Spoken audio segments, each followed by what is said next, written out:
Lieutenant Commander Rachel Martinez stared at the medical discharge papers on her desk, her hands trembling not from fear, but from rage. The words "permanently grounded" seemed to mock her from the official letterhead. 6 months ago, she had been one of the Navy's most promising fighter pilots. Now, according to Commander Harrison Webb, she was nothing more than a liability with a prosthetic leg. The accident had happened during a routine training exercise. A mechanical failure in her FA-18 Super Hornet had forced an emergency landing that went wrong. The ejection seat had functioned perfectly, but the landing had shattered her left leg beyond repair. 3 surgeries and countless hours of physical therapy later, she had returned to base with a state-of-the-art prosthetic and an unshakable determination to get back in the cockpit. But Commander Webb had other plans. From the moment she walked into his office for her fitness evaluation, his eyes had focused on her slight limp, his expression shifting from professional courtesy to barely concealed disdain. He had made his decision before she even sat down.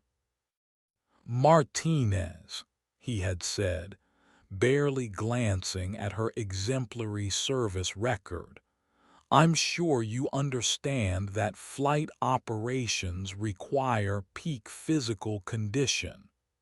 The safety of our pilots and expensive equipment cannot be compromised by personal limitations." She had tried to reason with him, presenting documentation from her doctors, proof of her exceptional scores in simulator training, even testimonials from fellow pilots who had witnessed her unchanged skills. But Webb had been unmovable, his prejudice dressed up as concern for safety protocols. "The decision is final," he had declared, signing her discharge papers with a flourish that seemed almost gleeful. "Perhaps you can find suitable employment in civilian aviation. I'm sure there are cargo companies that might be willing to take risks the Navy cannot afford." The dismissal had stung worse than the crash itself. Rachel had dedicated 8 years of her life to the service, had earned her wings through pure skill and determination, had been decorated for her precision and tactical brilliance. Now she was being cast aside like damaged equipment, her career ended not by enemy fire or mechanical failure, but by one man's narrow-minded assumptions. As she packed her personal items from her quarters, fellow pilots stopped by to express their shock and support. Lieutenant Marcus Johnson, her former wingman, had been particularly vocal about the injustice. "This is complete garbage, Rachel," he had said, shaking his head. "You're still the best pilot on this base. Webb's just covering his own backside, afraid of what his superiors might think if he approves a disabled pilot for active duty." But support from her peers couldn't change the reality of her situation. By the end of the week, she would be a civilian, her military career finished before she had even reached her prime. The prosthetic that had given her a new lease on life had simultaneously become the instrument of her professional death. Rachel folded the discharge papers and slipped them into her flight bag. Commander Webb might have won this battle, but she refused to let him win the war. Somewhere out there was a second chance, and she intended to find it. The drive off the base felt like a funeral procession. Rachel kept her eyes forward, refusing to look back at the hangars where her dreams had taken flight and crash-landed in equal measure. The security gate that had welcomed her home countless times now seemed like a barrier between her past and an uncertain future. Her apartment in nearby Pensacola felt strange and unfamiliar after months of recovery and the final weeks of bureaucratic battles. The walls were covered with photographs from her naval career, her graduation from flight school, pictures with her squadron, aerial shots of formations she had led. Each image was a reminder of what she had lost, but also of what she had been capable of achieving. The phone rang constantly in those first few days. Former colleagues checking in, family members offering support, and surprisingly, several headhunters from civilian aviation companies. Word had spread quickly through the tight-knit aviation community about her situation, and many were outraged by what they saw as discrimination disguised as policy. One call stood out from the rest. It came from Captain David Chen, a retired Air Force pilot who now worked as a consultant for a private military contractor called Apex Defense Solutions. His voice was warm but professional as he explained why he was calling. "Ms. Martinez, I've been following your situation, and I want you to know that not everyone in this industry shares Commander Webb's limited perspective. Apex is always looking for exceptional pilots, and your record speaks for itself. We have contracts with several allied nations that require pilots with your specific skill set." Rachel felt a spark of hope for the first time in weeks. "What kind of contracts?" "Training missions mostly. Teaching their pilots advanced combat techniques, helping them modernize their air forces. It's challenging work, well compensated, and frankly, it's where some of the most important aerial innovations are happening right now." The conversation lasted an hour, and by the end, Rachel had agreed to fly to Apex's headquarters in Virginia for an interview. Captain Chen had been honest about the company's work. They operated in gray areas where traditional military forces couldn't, providing support to allied nations, and sometimes engaging in operations that required plausible deniability. "I won't lie to you," he had said. "This isn't the Navy.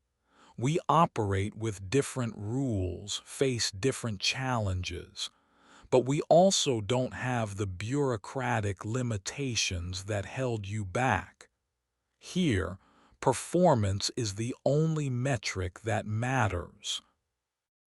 The interview process was unlike anything Rachel had experienced in the military. Instead of medical evaluations and fitness tests, she was put through rigorous flight simulations, tactical assessments, and psychological evaluations that focused on her mental resilience rather than her physical limitations. Her prosthetic leg was barely mentioned during the entire process. When it did come up, it was in the context of how she had adapted her flying techniques to accommodate it, something the evaluators saw as evidence of her ability to overcome challenges rather than a disqualifying weakness. 3 weeks later, she received a call offering her a position as a senior pilot instructor with Apex Defense Solutions. The salary was nearly double what she had made in the Navy, and the benefits package included cutting-edge medical support and the latest in prosthetic technology. More importantly, she would be flying again, not just training flights but real missions with real stakes. The work would take her around the world, from training facilities in Eastern Europe to combat zones in the Middle East and Africa. Rachel's first assignment was to a training facility in Jordan, where she would be working with the Royal Jordanian Air Force to modernize their combat techniques. The base was a mix of old and new, with aging hangars housing some of the most advanced aircraft in the Middle East. Her reputation had preceded her. The Jordanian pilots had heard about the American woman who had been cast aside by her own military, but had landed on her feet with one of the most respected private military contractors in the world. They were curious about her skills and skeptical about her disability, but willing to be convinced. Colonel Ahmed Nazir, the base commander, had been particularly direct during their first meeting. "Ms. Martinez, I have been told you are an exceptional pilot. I have also been told you have physical limitations. In my Air Force, we judge pilots by their performance in the cockpit, not their appearance in the medical office." It was exactly the attitude Rachel had been hoping for. Within days, she was back in the air, flying modified F-16s and teaching advanced combat maneuvers to pilots who had been flying for decades. Her prosthetic leg required some adjustments to her flying style, but the adaptations she had developed actually made her more precise in certain situations. The Jordanian pilots were impressed not just by her technical skills, but by her innovative approaches to problems they had been struggling with for years. She introduced them to techniques that were years ahead of what they had been using, and her teaching methods were both practical and inspiring. Word of her success spread quickly through the international aviation community.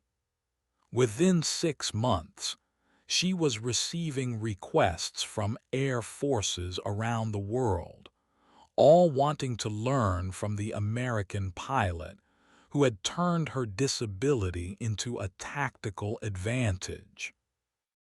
But it was her next assignment that would truly test her resolve and prove that Commander Webb's assessment had been catastrophically wrong.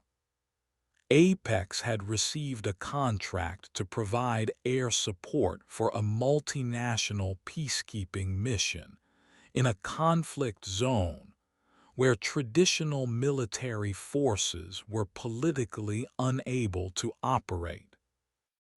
The mission briefing was classified at the highest levels, but Rachel learned that she would be flying combat missions, against a well-equipped enemy force that had been terrorizing civilian populations and threatening regional stability.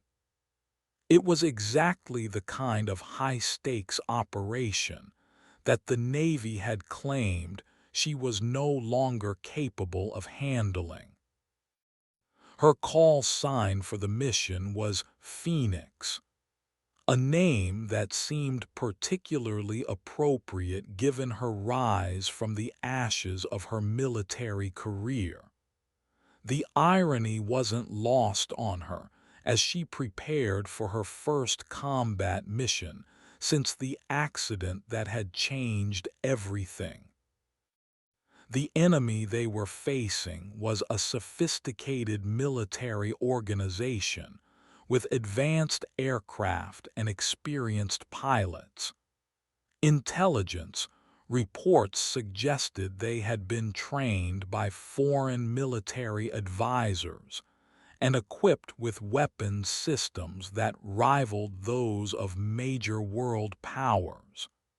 This wasn't going to be a simple training exercise or peacekeeping mission. Rachel's squadron consisted of 8 pilots from various backgrounds, former military personnel from different countries who had found their way to Apex for reasons ranging from budget cuts to political disagreements with their former employers. They were a diverse group, but they shared a common bond. They were all considered disposable by their former organizations. The squadron leader was Captain Eric Johansson, a former Swedish Air Force pilot who had left the military after a restructuring, had eliminated his position. He had been with Apex for 3 years and had a reputation for bringing his pilots home safely from the most dangerous missions. "Listen up, Phoenix," he said during their first briefing. "I've read your file and I know what you've been through, but out here none of that matters. What matters is whether you can do the job when the shooting starts. Can you?" Rachel met his gaze steadily. "I wouldn't be here if I couldn't." The first few missions were reconnaissance flights, gathering intelligence on enemy positions and capabilities. Rachel's attention to detail and analytical skills proved invaluable as she identified patterns in enemy movements that others had missed. Her reports helped the ground forces avoid several ambushes and locate key enemy installations. But it was during their fourth mission that she truly proved her worth. The squadron was providing close air support for a convoy that had come under attack from enemy fighters. The convoy was carrying medical supplies to a refugee camp, and losing it would mean disaster for thousands of civilians. The enemy had deployed their best pilots for the attack, and the air battle that followed was intense and chaotic. Rachel found herself in a one-on-one engagement with an enemy ace who had been responsible for shooting down several Allied aircraft in previous encounters. The dogfight pushed both pilots to their limits, with neither able to gain a decisive advantage. Rachel's opponent was skilled and experienced, but she had advantages he couldn't have anticipated. Her prosthetic leg allowed her to maintain steady pressure on the rudder pedals for extended periods without fatigue, giving her an edge in prolonged maneuvering. More importantly, Her experience with adapting to physical limitations had taught her to think creatively about tactical problems. She used unconventional maneuvers that her opponent didn't expect, eventually gaining the upper hand and forcing him to retreat. The convoy reached its destination safely, and the medical supplies were delivered to the refugee camp. But more significantly, Rachel had proven that she could not only fly in combat but excel at it. Her performance in the engagement had been flawless, and her fellow pilots were beginning to see her as more than just a symbolic victory over discrimination. Captain Johansson's assessment was brief but meaningful. "Outstanding work, Phoenix. You've just saved a lot of lives." As word of her combat success spread through the aviation community, Rachel began receiving attention from unexpected sources. Military analysts were studying her engagement records, trying to understand how her adaptations had given her tactical advantages. Aviation magazines were writing articles about her innovative approaches to combat flying. But perhaps most satisfying was the message she received from Lieutenant Marcus Johnson, her former wingman from the Navy. He had been following her career through mutual friends and wanted her to know that her success was being noticed even within the military establishment that had cast her aside. "Rachel, you've got people here eating crow," he wrote. "There are admirals asking questions about why we let you go. Webb's been conspicuously quiet about the whole thing, but everyone knows he screwed up. You're making us all look bad in the best possible way." The message was gratifying, but Rachel's focus remained on the mission at hand. The enemy they were fighting had proven to be more capable and determined than initial intelligence had suggested. They were adapting to the tactics being used against them, and the conflict was escalating in ways that threatened to spiral out of control. Intelligence reports indicated that the enemy was planning a major offensive that would target civilian population centers. If successful, it would create a humanitarian crisis that would dwarf anything the region had seen before. The international community was mobilizing resources to prevent the attack, but time was running short. Rachel's squadron was tasked with conducting deep penetration strikes against enemy command and control centers. The missions would be dangerous, requiring flights into heavily defended airspace with little margin for error. It was exactly the kind of operation that the Navy had claimed she was no longer capable of handling.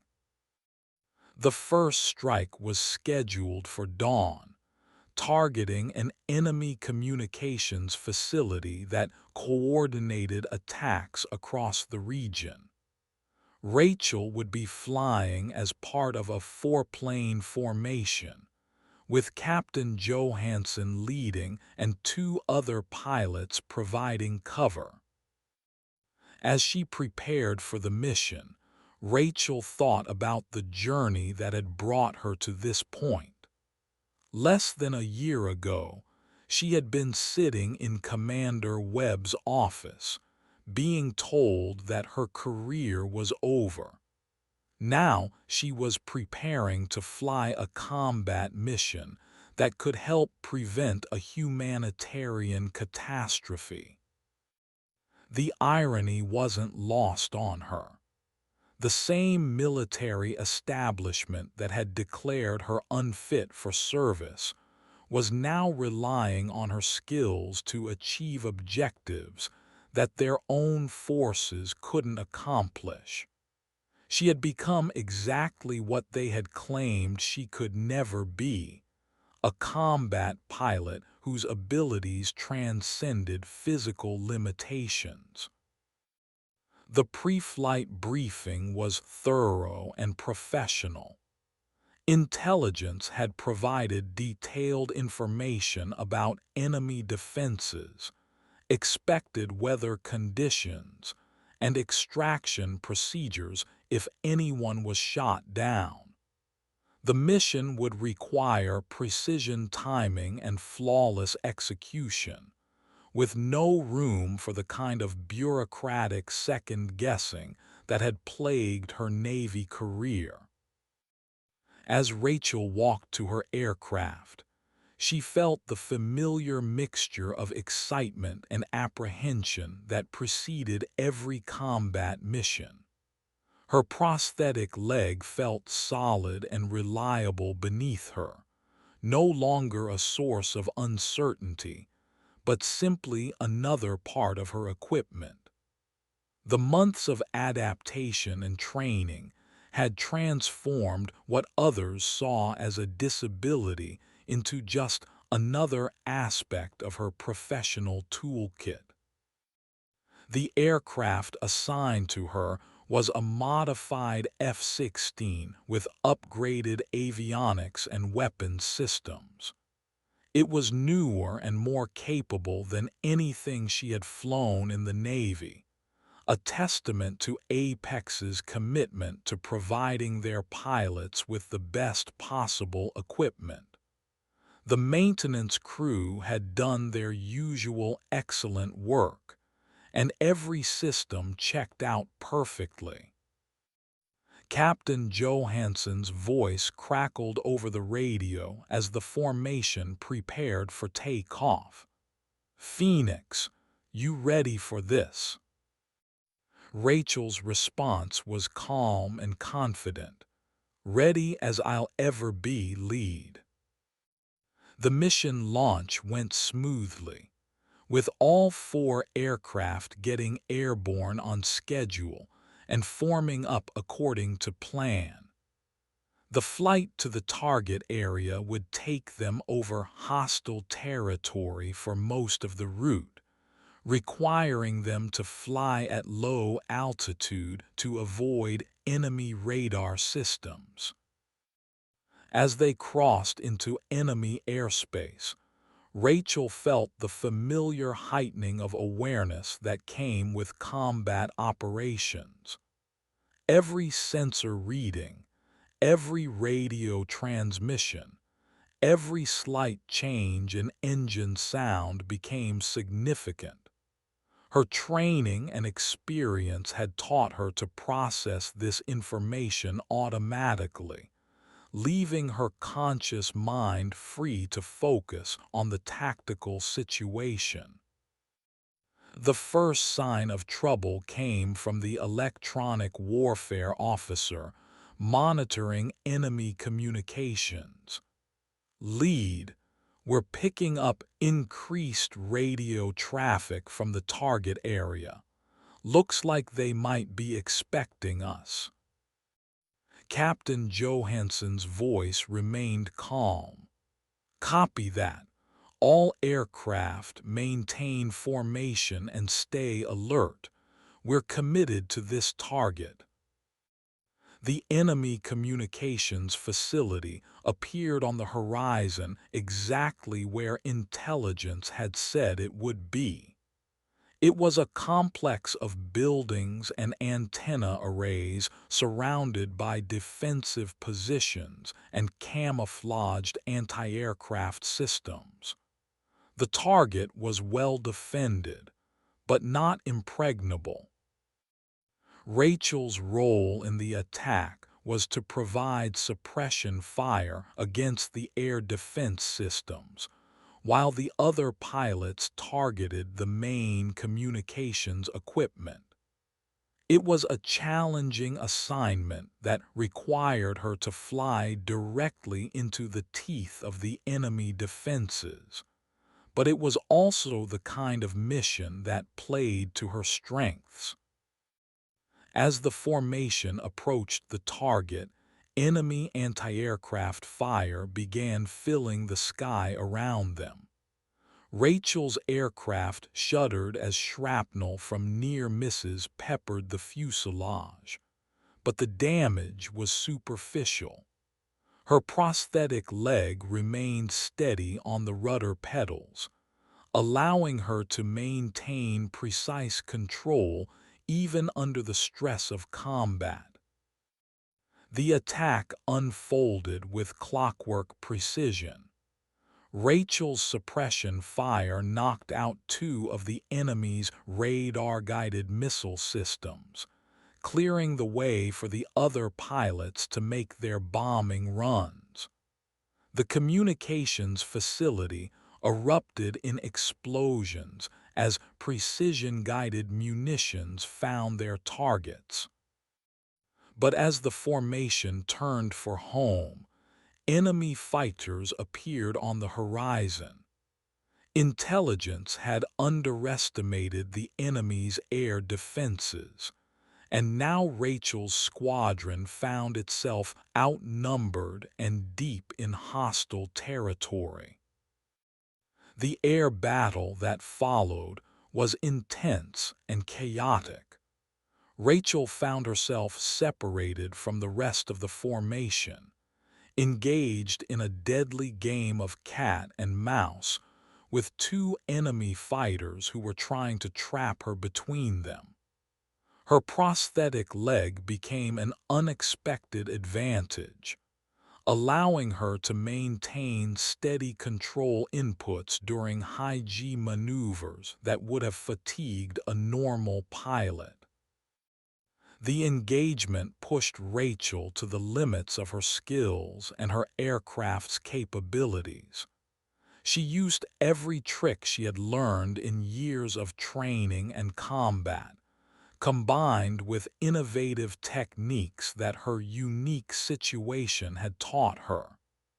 The enemy pilots were skilled and determined, but they were unprepared for the unorthodox tactics she employed. After several minutes of intense maneuvering, Rachel managed to gain a position advantage over one of her opponents. Her missile shot was perfect, and the enemy fighter disappeared in a ball of fire. The remaining enemy pilot, apparently recognizing that he was outmatched, broke off the engagement and fled. Rachel rejoined the formation for the flight back to base, her aircraft damaged but flyable. The mission had been a complete success. The enemy communications facility had been destroyed, and all four friendly aircraft had returned safely. As they approached their base, Captain Johansson's voice came over the radio. "Outstanding work, Phoenix. That was some of the best flying I've ever seen." The debrief that followed was thorough and professional. Intelligence analysts wanted to understand exactly how Rachel had managed to defeat two enemy fighters in single combat, and her tactical innovations were immediately incorporated into the squadron's training procedures. But perhaps most satisfying was the message that arrived from enemy communications intercepts. Intelligence had been monitoring enemy radio transmissions, and they had captured several references to a pilot the enemy was calling the Ghost with the Iron Leg. The enemy clearly knew about Rachel's prosthetic and had begun to fear her reputation. Word of the successful mission and Rachel's combat performance spread quickly through the international aviation community.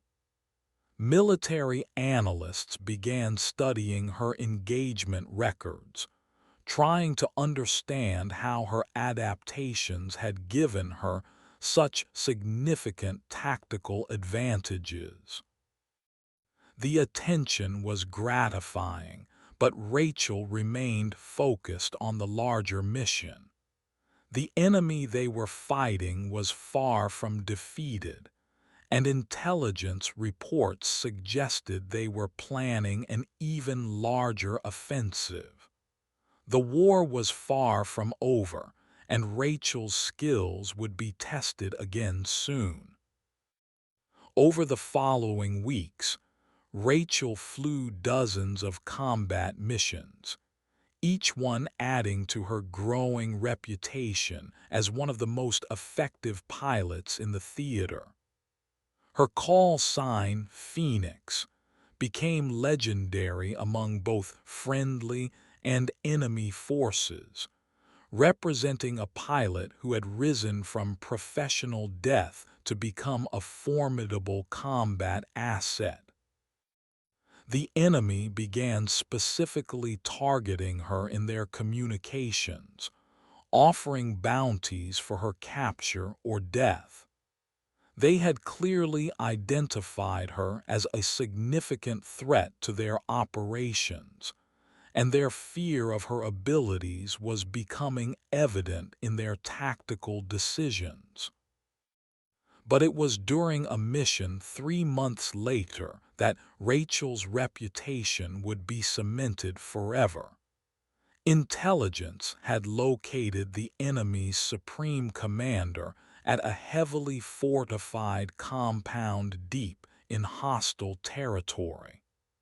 The target was protected by multiple layers of air defenses and surrounded by the enemy's most elite units. The mission to eliminate the enemy commander was assigned to Rachel's squadron, with specific orders that Phoenix would lead the attack. It was a recognition of her skills and leadership abilities that would have been unthinkable during her Navy career. The flight to the target was the most dangerous Rachel had ever undertaken. The enemy threw everything they had at the attacking formation, and several aircraft were damaged by defensive fire. But Rachel's leadership and tactical innovations kept the squadron together and on target. The attack on the enemy compound was a masterpiece of precision and timing. Rachel's aircraft dove through walls of anti-aircraft fire to deliver the decisive blow that eliminated the enemy commander and disrupted their entire command structure. As the formation turned for home, enemy radio communications exploded with panic and confusion.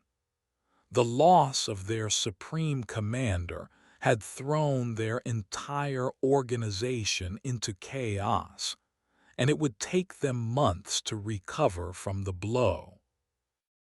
But perhaps most satisfying was the intercepted radio transmission that came from an enemy pilot who had witnessed the attack.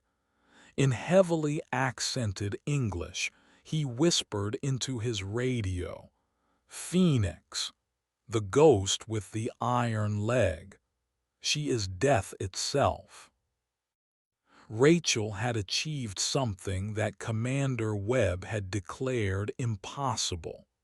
She had not only returned to combat flying, but had become one of the most feared and respected pilots in the theater.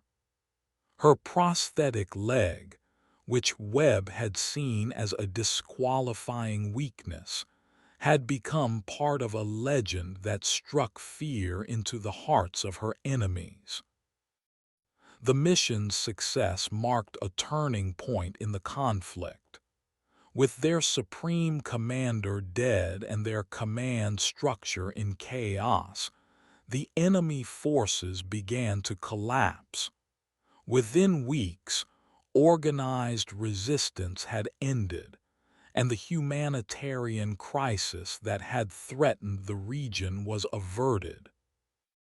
Rachel's role in the victory was recognized by military leaders around the world. She received commendations from multiple governments and was invited to speak at military academies about her innovative approaches to combat flying. But perhaps the most meaningful recognition came from an unexpected source. Lieutenant Marcus Johnson called to tell her that the Navy was conducting a formal review of her case, and that Commander Webb was facing questions about his decision to discharge her. "Rachel, there are people here who are furious about what happened to you," he said. "Webb's been reassigned to a desk job, and there's talk about offering you a commission with full restoration of rank. Are you interested?" Rachel considered the offer carefully. The Navy had cast her aside when she needed them most, but they were now willing to take her back because her success had made them look bad. It was a tempting offer, but ultimately an empty one. "Marcus, I appreciate the offer, but I'm exactly where I need to be," she replied. "Apex gave me a chance when the Navy wouldn't. They judge me by my performance, not my medical records. Why would I want to go back to an organization that sees me as a liability?" The conversation ended on a friendly note, but Rachel knew she had made the right decision. She had found her place in the aviation world, and it wasn't with the military establishment that had rejected her.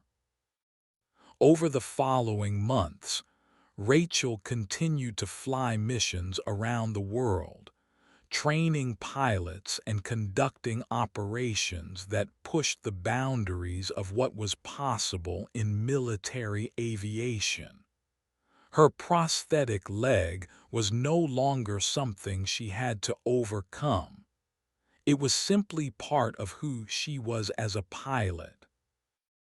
The techniques she had developed to adapt to her physical limitations had revolutionized certain aspects of combat flying. Military academies were teaching courses based on her innovations, and aircraft manufacturers were incorporating her suggestions into new designs. But perhaps most importantly, her success had opened doors for other pilots who had been written off by traditional military organizations. Apex and other private military contractors were actively recruiting pilots with various physical limitations, recognizing that diversity in backgrounds and experiences led to innovation and tactical advantages. Rachel's story had become a legend in aviation circles, but she remained focused on the work at hand. There were always new challenges, new missions, and new opportunities to prove that human capability couldn't be measured by standard medical evaluations. The enemy who had once whispered her call sign in fear was gone, but her reputation lived on. She had become proof that the human spirit could overcome any limitation, that innovation could triumph over prejudice, and that sometimes the people who are cast aside become the ones who change everything. Commander Webb's assessment had been catastrophically wrong. Rachel Martinez wasn't too disabled to fly. She was too exceptional to be held back by small-minded bureaucracy. The phoenix had risen from the ashes of her military career to become something greater than she had ever imagined possible. Years later, when military historians wrote about the conflict, they would describe how a pilot who had been declared unfit for service had become the key to victory. They would analyze her tactical innovations and study her leadership techniques. But they would also note something else, that her greatest strength had come from what others had seen as her greatest weakness. Rachel Martinez had proven that limitations existed only in the minds of those who were afraid to see beyond them.